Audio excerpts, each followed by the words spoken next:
नमस्ते साथीहरू, माइन्डसेटको बारेमा आजभन्दा 18 वर्ष अगाडि पोर्स गाडीले एउटा कमर्सियल एड बजारमा ल्याएको थियो। यो एडमा एउटा बच्चा क्लासरुममा पढिरहेको हुन्छ। जब त्यो बच्चा पढिरहेको हुन्छ, पोर्स 911 गाडीको आवाजले उसको ध्यान त्यो गाडीतर्फ तान्छ। जब उसको पेन्सिल खस्छ, टिचरले उसलाई हेरेर भन्नुहुन्छ, बाहिर के हेरेको तिमीले? तब ऊ टिचरको कुरै नसुनिकर आफ्नो कपीमा त्यो गाडीको ड्रइङ बनाउँछ। जब स्कुल छुट्टी हुन्छ, छुट्टी हुने बित्तिकै ऊ दौडेर पोर्सको सोरुममा जान्छ र सेल्सम्यानलाई भन्छ, The new 911? Yeah, it's right over here. ऊ गाडीभित्र बस्छ अनि फिल गर्न थाल्छ।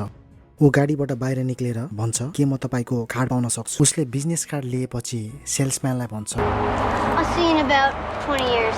आज तपाईँको खल्ती खाली हुन सक्छ, तर तपाईँलाई थाहा हुनुपर्छ कि तपाईँको लाइफमा तपाईँ के गर्न सक्नुहुन्छ। It's not about the car, it's about the audacity to dream before you can afford it. यो एड नै एउटा प्रुफ हो कि सबै थोक माइन्डसेटबाट नै स्टार्ट हुन्छ।